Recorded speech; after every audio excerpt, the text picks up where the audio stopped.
ബിജെപിക്കോ N ഡിക്കോ അതീതമായ രീതിയിൽ ഒരു സിനിമാ നടൻ എന്ന രീതിയിൽ ഒരുപക്ഷെ ഒരു സമൂഹത്തിൽ ഒത്തിരിയേറെ നന്മ ചെയ്തുകൊണ്ടിരിക്കുന്ന ഒരു വ്യക്തി എന്ന രീതിയിൽ കുറെ വർഷങ്ങളായി അവിടെ കേന്ദ്രീകരിച്ചുകൊണ്ട് പ്രവർത്തിക്കുന്ന ഒരു വ്യക്തി എന്ന നിലയിൽ സുരേഷ് ഗോപിക്ക് ഒരുപക്ഷെ വോട്ടുകൾ കിട്ടിയിട്ടുണ്ടാകാം.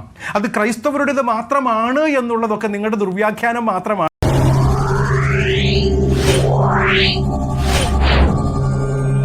ഫാദർ ആന്റണി വടക്കേക്കര, നിങ്ങൾ എല്ലാ കാലത്തും രാഷ്ട്രീയമില്ല എന്ന് പറയുമ്പോഴും രാഷ്ട്രീയമില്ല എന്ന് പറയുമ്പോഴും ഭരിക്കുന്നവരുമായി നല്ല ബന്ധത്തിൽ പോകാൻ വളരെയധികം ശ്രദ്ധ വയ്ക്കാറുണ്ട്. കാരണം അതിന്റെ പേരിൽ ഒരു ബുദ്ധിമുട്ടുണ്ടാകരുത്, ഭരിക്കുന്നവരുമായി ഇടഞ്ഞു പോകേണ്ടതില്ല എന്നൊരു നിലപാട് നിങ്ങൾ എടുക്കാറുണ്ട്. പക്ഷെ ആ നിലപാട് കുറെ കൂടി മുന്നോട്ട് പോയി BJP നേതൃത്വത്തെ അല്ലെങ്കിൽ കേന്ദ്രം ഭരിക്കുന്ന മോദി സർക്കാരിനെ പിന്തുണയ്ക്കുന്ന രൂപത്തിലേക്ക് നിങ്ങളിൽ ചിലരെങ്കിലും അത്തരം പ്രതികരണങ്ങൾ കൊണ്ടെത്തിക്കുകയും നിങ്ങളുടെ ഭാഗമായി, സഭയുടെ ഭാഗമായിട്ടല്ല, അപ്പുറത്ത് കാസ എന്നൊരു സംവിധാനം അവിടെ പ്രവർത്തിക്കുകയും അത് തീവ്ര നിലപാടുകൾ പറയുകയും ആ പറച്ചിൽ മുഴുവൻ മുസ്ലിം വിരുദ്ധതയിൽ ഊന്നിയിട്ടുള്ളതാവുകയും ചെയ്തിട്ടുണ്ട്. അതിന്റെ തുടർച്ച എന്നുള്ളത് അത് BJPക്ക് ഗുണം ചെയ്തു തിരഞ്ഞെടുപ്പിൽ എന്നുള്ളതാണ്. നമ്മൾ തൃശ്ശൂരിൽ അത് കണ്ടിട്ടുള്ളതാണ്. അതിനുശേഷം എന്ത് സംഭവിക്കുന്നു? അതിനുശേഷം സംഭവിക്കുന്ന കാര്യങ്ങളിൽ അവിടെ നിന്നും ജയിച്ചു പോയ MP-യോട്, സഹമന്ത്രിയോട് നിങ്ങൾക്ക് നേരെയുണ്ടായ ആക്രമണത്തെക്കുറിച്ച് ചോദിക്കുമ്പോൾ നിങ്ങളാരാണ് എന്ന ചോദ്യമാണ് തിരിച്ചു വരുന്നത്. അതും നിങ്ങൾ കാണുകയാണല്ലോ. അപ്പോൾ ഇപ്പോഴത്തെ സ്റ്റേറ്റ് എന്ന് പറയുമ്പോൾ ഇപ്പോൾ സഭയ്ക്കുണ്ടായിരിക്കുന്നത് കണ്ണു തുറക്കലാണോ? ഫാദർ ആന്റണി വടക്കേക്കര, തുറന്നു പറയൂ. സഭയുടെ ചരിത്രം പരിശോധിക്കുന്ന എല്ലാവർക്കും അറിയാം, കാലാകാലങ്ങളിൽ സഭ രാഷ്ട്രീയ പാർട്ടികളോട് ഒരേ വിധത്തിൽ അകലം പാലിക്കുമ്പോൾ തന്നെ രാഷ്ട്രീയ നേതാക്കന്മാർ കാണാൻ വേണ്ടി വരുമ്പോൾ തീർച്ചയായും അവർ സ്വീകരിക്കുകയും സ്വാഗതം ചെയ്യുകയും അതെല്ലാ രാഷ്ട്രീയ പാർട്ടികളോടും, പ്രത്യേകിച്ച് സംസ്ഥാനത്താകട്ടെ കേന്ദ്രത്തിലാകട്ടെ ഭരിച്ചുകൊണ്ടിരിക്കുന്ന ഗവൺമെൻറ്റുകളോട് തീർച്ചയായും സമരസപ്പെട്ടുകൊണ്ട് തന്നെയാണ് സഭ പോയിക്കൊണ്ടിരുന്നത്. ആ കാര്യങ്ങളിലൊന്നും ഇനിയും യാതൊരു വീഴ്ചയുമില്ല. ചോദ്യത്തിലുള്ള ധ്വനി വ്യക്തമാണ്. BJPയുടെ നേതൃത്വത്തിലുള്ള NDA ഗവൺമെന്റ് ഭരിക്കുന്ന കാലത്ത് ഇപ്പോൾ സഭയ്ക്ക് എന്തെങ്കിലും കൂടുതലായി അടുപ്പം ഉണ്ടോ എന്ന ചോദ്യത്തിന് ആ കാര്യത്തിൽ കൃത്യതയോടുകൂടെ മറുപടി സഭ എന്നും പറഞ്ഞിട്ടുണ്ട്. അതിപ്പോഴും ഞാൻ ആവർത്തിക്കാൻ ആഗ്രഹിക്കുന്നു. BJPയോടോ NDAയോടോ എന്നല്ല, കേരളം ഭരിക്കുന്ന CPM-നോടോ ഇടതുപക്ഷത്തോടോ എന്നല്ല, നാളിതുവരെ കേന്ദ്രം ഭരിച്ചുകൊണ്ടിരുന്ന കോൺഗ്രസിന്റെ നേതൃത്വത്തിലുള്ള UPA മുന്നണിയോടെന്നല്ല, എല്ലാവരോടും ഒരേ തരത്തിലുള്ള അടുപ്പവും അകലവും സഭ എന്നും പാലിച്ചിട്ടുണ്ട്. അതുകൊണ്ട് ഈ കാര്യത്തിൽ എന്തെങ്കിലും പ്രത്യേകമായ ഒരു താല്പര്യം BJPയോടോ NDA ഗവൺമെന്റിനോടോ ഉണ്ട് എന്നുള്ളത് കേവലം നിങ്ങളുടെ ദുർവ്യാഖ്യാനം മാത്രമാണ്. അങ്ങനെയാണോ ഫാദർ ആന്റണി വടക്കേക്കര? തൃശ്ശൂരിൽ നമുക്കറിയാവുന്നതാണ് സുരേഷ് ഗോപിക്ക് ആരുടെ പിന്തുണയായിരുന്നു കിട്ടിയിരുന്നത് എന്നുള്ളത്. കൃത്യതയോടുകൂടെ സ്മൃതി ഞാൻ പറഞ്ഞു തീരട്ടെ. തീർച്ചയായും എനിക്ക് മനസ്സിലാകുന്നു. തൃശ്ശൂരിൽ ഉണ്ടായ പിന്തുണയെ കുറിച്ച് തന്നെയും ഞാൻ പറയാം. അത് അവിടെയുള്ള തൃശ്ശൂരിലുള്ള ജനവിഭാഗങ്ങൾക്ക് അപ്രകാരം ഒരു ചിന്തയുണ്ടായി. ഒരുപക്ഷെ അവർ പോലും പറഞ്ഞിട്ടുണ്ട്, BJPക്കോ എൻ ഡിക്കോ അതീതമായ രീതിയിൽ ഒരു സിനിമാ നടൻ എന്ന രീതിയിൽ ഒരുപക്ഷെ ഒരു സമൂഹത്തിൽ ഒത്തിരിയേറെ നന്മ ചെയ്തുകൊണ്ടിരിക്കുന്ന ഒരു വ്യക്തി എന്ന രീതിയിൽ കുറെ വർഷങ്ങളായി അവിടെ കേന്ദ്രീകരിച്ചുകൊണ്ട് പ്രവർത്തിക്കുന്ന ഒരു വ്യക്തി എന്ന നിലയിൽ സുരേഷ് ഗോപിക്ക് ഒരുപക്ഷെ വോട്ടുകൾ കിട്ടിയിട്ടുണ്ടാകാം.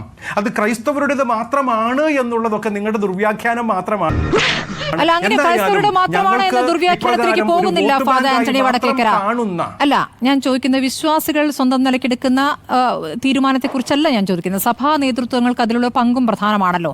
ഇപ്പോൾ പള്ളിയിൽ പോയി സ്വർണ്ണക്കിരീടം കൊടുക്കുക, അവിടെ മുട്ടിലഴിഞ്ഞ് പ്രാർത്ഥിക്കുക, അതിന്റെ ദൃശ്യങ്ങൾ വിശ്വാസികൾ മുഴുവൻ കാണുകയാണ്. ദാ നമുക്കൊപ്പം നിൽക്കുന്നു, നമ്മുടെ ഒരാളായി നിൽക്കുന്നു, ഇന്നുമുണ്ട്, കുരുത്തൊലയൊക്കെ ആയിട്ട് നിൽക്കുന്നുണ്ട്.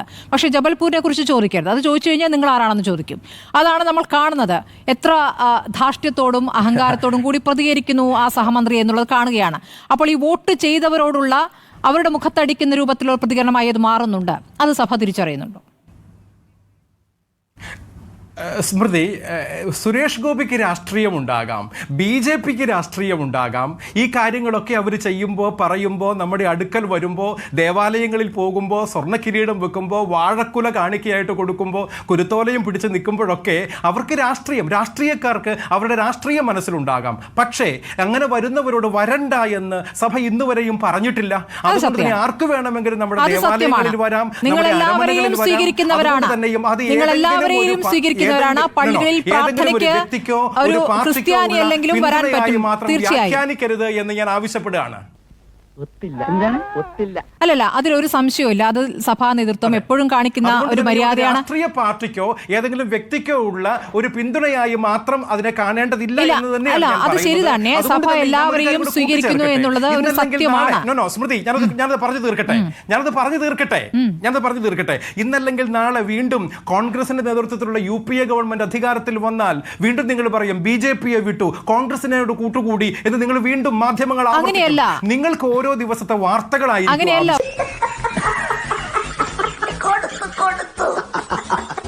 ഫാദർ ആന്റണി വടക്കേക്കര അങ്ങനെ പറയരുത്. ജബൽപൂരിൽ നടന്ന അക്രമ സംഭവങ്ങളും ഒഡീഷയിൽ നടന്ന അക്രമ സംഭവങ്ങളിലും മണിപ്പൂരിൽ നടന്ന ഒഡീഷയിലുണ്ടായ സംഭവത്തെ നമ്മൾ അപലപിച്ചിട്ടുണ്ട്. അല്ല, ഇതൊക്കെ അപലപിക്കാൻ നിങ്ങൾക്ക് വിവരം കിട്ടുന്നത് ഫാദർ ആന്റണി വടക്കേക്കര ഇവിടുത്തെ മാധ്യമങ്ങൾ അത് പുറത്തു കൊണ്ടുവരുന്നതുകൊണ്ടുകൂടിയാണല്ലോ. മാധ്യമങ്ങൾക്ക് അങ്ങനെ ദുരുദ്ദേശത്തോടു കൂടി അതാ നിങ്ങളെ അത് ആക്രമിച്ചിട്ടുണ്ട് കേട്ടോ എന്ന് പറഞ്ഞ് പരദൂഷണത്തിന്റെ സ്വഭാവത്തിലല്ലോ വാർത്ത റിപ്പോർട്ട് ചെയ്യുന്നത്.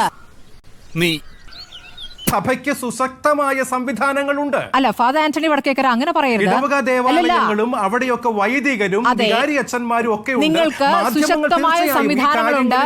നിങ്ങളുടെ സുശക്തമായ സംവിധാനങ്ങൾക്കിടയിൽ തന്നെ ഫാദർ ആന്റണി വടക്കേക്കര 2024 640 കേസുകൾ അക്രമ സംഭവങ്ങൾ റിപ്പോർട്ട് ചെയ്യപ്പെടുന്നു. അത് ഏറ്റവും അധികം UP-യിലാണ്.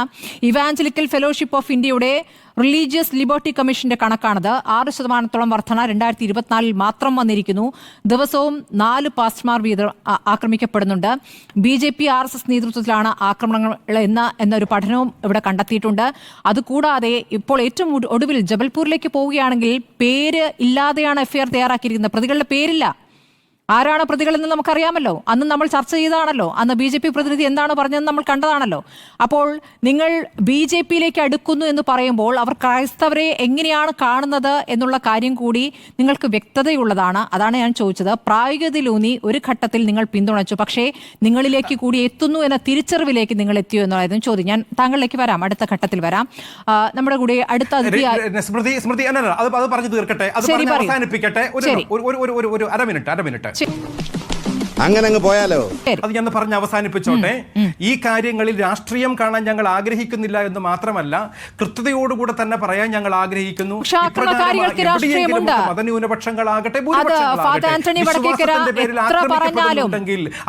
എല്ലാ കാര്യങ്ങളിലും കർശനമായ ശിക്ഷാ നടപടികൾ ഉണ്ടാകേണ്ടതാണ് എന്ന കാര്യത്തിൽ ഞങ്ങൾക്ക് യാതൊരു സംശയവുമില്ല.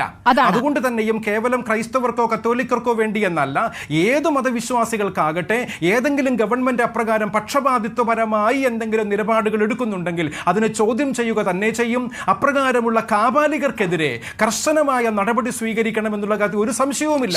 ന്യൂനപക്ഷങ്ങൾക്കെതിരായ ആക്രമണങ്ങളിലും അതുപോലെ സഭയിൽ നിന്നും ശക്തമായ പ്രതികരണം ഉയർന്നു വരേണ്ടതുണ്ട്. ചില ഘട്ടങ്ങളിൽ വന്നിരുന്നു, ചില ഘട്ടങ്ങളിൽ വരാതിരുന്നിട്ടുമുണ്ട്. ശരിയാണ് താങ്കൾ പറഞ്ഞത്. നിങ്ങൾക്ക് രാഷ്ട്രീയമില്ല എന്ന് പറയും, പക്ഷെ അപ്പുറത്ത് അക്രമം നടത്തുന്നവർക്ക് കൃത്യമായ രാഷ്ട്രീയമുണ്ടെന്നേ. അതായിരുന്നു ആ ചോദ്യം. ഫാദർ അജി പുതിയ പറമ്പിൽ, സാമൂഹ്യ നിരീക്ഷകൻ.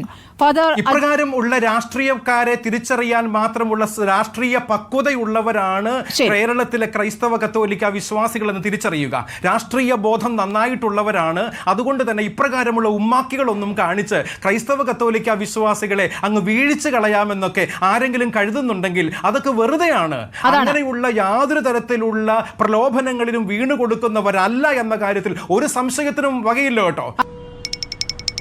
തികച്ചും രാഷ്ട്രീയമായ ഒരു ചോദ്യത്തിനുള്ള മറുപടിയായിട്ടാണ് ഡോക്ടർ വർഗീസ് ചക്കാലക്കൽ പറയുന്നത് സാത്താനുമായി കൂട്ടുകൂടരുത്. എന്താണ് സാത്താൻ്റെ പ്രത്യേകതകൾ എന്ന് അദ്ദേഹം പറയുന്നുണ്ട്. സമൂഹത്തിൽ കലാപവും വെറുപ്പും വിദ്വേഷവും ഒക്കെ വർദ്ധിപ്പിക്കുന്ന ആരോ അവരാണ് സാത്താൻ എന്നാണ് പറയുന്നത്. സുവിശേഷം അത് തന്നെയാണ് പറയുന്നത്.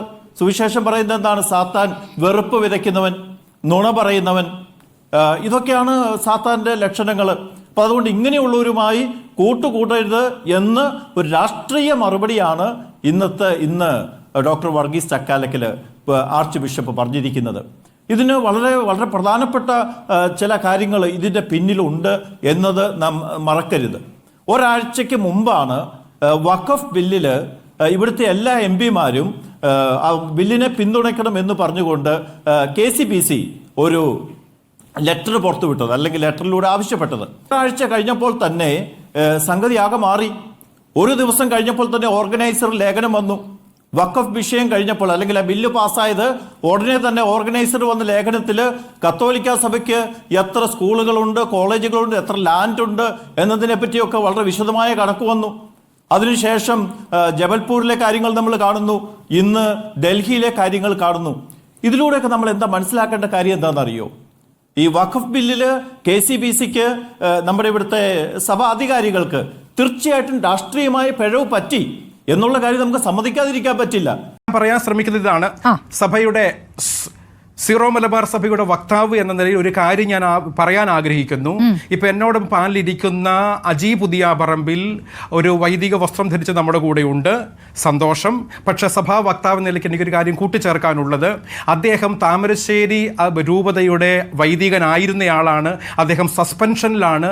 സഭയുമായി കലഹിച്ച് വിഘടിച്ച് മാറി നിൽക്കുകയും എറണാകുളത്ത് വന്ന് താമസിച്ച്, താമരശ്ശേരി രൂപതക്കാരനായ ഒരാൾ എറണാകുളത്ത് വന്ന് താമസിക്കുകയും സഭയുടെ സസ്പെൻഷൻ നടപടികളെ, അച്ചടക്ക നടപടികളെ നേരിട്ടുകൊണ്ടിരിക്കുന്ന ഒരാളെ വിളിച്ചിരുത്തിയിട്ട് സഭയെക്കുറിച്ചുള്ള തെറ്റുകൾ ചൂണ്ടിക്കാണിക്കാനും പറയാനുമാണെന്ന് പറഞ്ഞിട്ട് ഇപ്രകാരം വിഡ്ഢിവേഷം കെട്ടിക്കുന്നത് ഒരു കാരണവശാലും റിപ്പോർട്ടർ പോലെയുള്ള ഒരു ചാനലിന് നല്ലതല്ല എന്ന കാര്യം ഞാൻ സൂചിപ്പിക്കുന്നു.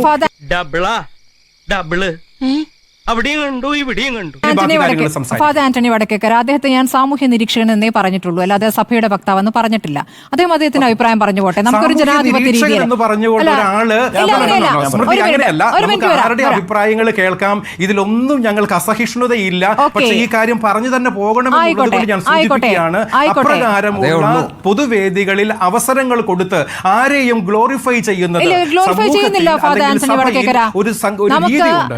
ആ രീതികൾക്കെതിരായുള്ള ഒരു കാര്യം സ്മൃതി, നമ്മൾ ഇതിനു മുൻപും സംസാരിച്ചിട്ടുണ്ട്, നേരിട്ട് നമ്മൾ സംസാരിച്ചിട്ടുണ്ട്, ഒരുമിച്ച് ഒരു ഫ്ലോറിൽ ഇരുന്നിട്ടുണ്ട്. ആ സ്വാതന്ത്ര്യം എടുത്തുകൊണ്ട് തന്നെ ഞാൻ ഇപ്രകാരം പൊതുസമൂഹം കാണുന്ന ഒരു രീതിയിലേക്ക് കൊണ്ടുവന്ന് വെക്കുന്നത് ഒരു കാരണവശാലും വ്യത്യസ്ത അഭിപ്രായങ്ങളുമായിട്ട് ബന്ധപ്പെട്ടല്ല ഞാൻ സംസാരിക്കുക. ചില വ്യക്തികളുമായിട്ട് ബന്ധപ്പെട്ട് നമ്മൾ സംസാരിക്കുമ്പോൾ അങ്ങനെ തന്നെ പറയേണ്ടി വരും. ആന്റണി വടക്കേക്കര, ഞാൻ മനസ്സിലാക്കുന്നു സഭയെ സംബന്ധിച്ച് സഭയിൽ നിന്നും സസ്പെൻഷൻ കൊടുത്ത ഒരു വ്യക്തിയാണ് എന്ന് പറയുന്നത് സഭാ രീതികളുമായി ഒത്തുപോകാത്ത ഒരാൾ എന്ന രൂപത്തിലാണല്ലോ. അത് താങ്കൾ വിശദീകരിച്ചു കഴിഞ്ഞു. ശരി ഫാദർ അജി പുതിയ പറമ്പിൽ അത് നിഷേധിക്കുന്നുമില്ല. അദ്ദേഹം ഈ പറഞ്ഞതുപോലെ താമരശ്ശേരിയിൽ നിന്ന് കൊച്ചിയിൽ വന്ന് നിൽക്കുന്ന ഒരാൾ, അദ്ദേഹത്തിന് അദ്ദേഹത്തിന്റേതായ ഒരു അഭിപ്രായം പറഞ്ഞുകൂടെ? അഭിപ്രായ വ്യത്യാസങ്ങളുള്ള ഒരാളെ നിങ്ങൾ ചർച്ചയ്ക്ക് വേണ്ടി വിളിച്ചുകൊണ്ടുവന്ന് ഇരുത്തുവോ? ഇത് കൊടുക്കുന്ന സന്ദേശം ഫാദർ ആന്റണി വടക്കേക്കര, സീറോ മലബാർ സഭ വക്താവ് എന്ന നിലയ്ക്ക് താങ്കൾക്ക് ഉത്തരവാദിത്തമുണ്ടല്ലോ ഇതിൽ. മാത്രമാണ് ഞാൻ ഈ കാര്യങ്ങൾ പറയുന്നത്. അതെ, ആയിക്കോട്ടെ. ഞാൻ പറയുന്നത് ഒരു പ്രശ്നവുമില്ല. നോക്കൂ, ചരിത്രത്തിൽ എല്ലാവർക്കും പിഴവുകൾ പറ്റിയിട്ടുണ്ട്. ഇവിടുത്തെ രാഷ്ട്രീയ പാർട്ടികൾക്ക് പിഴവുകൾ പറ്റിയിട്ടുണ്ട്. സഭയ്ക്ക് പറ്റിയ കാര്യങ്ങൾ പിന്നീട് മാർപ്പാപ്പ തന്നെ എന്തൊക്കെ കാര്യങ്ങൾ ഏറ്റു പറഞ്ഞിരിക്കുന്നു ഫാദർ. ഇനി തൊള്ള പറഞ്ഞ അണ്ണാക്കി പെയിന്റ് ഞാൻ കുറിക്കുള്ളിക്ക് പറഞ്ഞേക്കാം.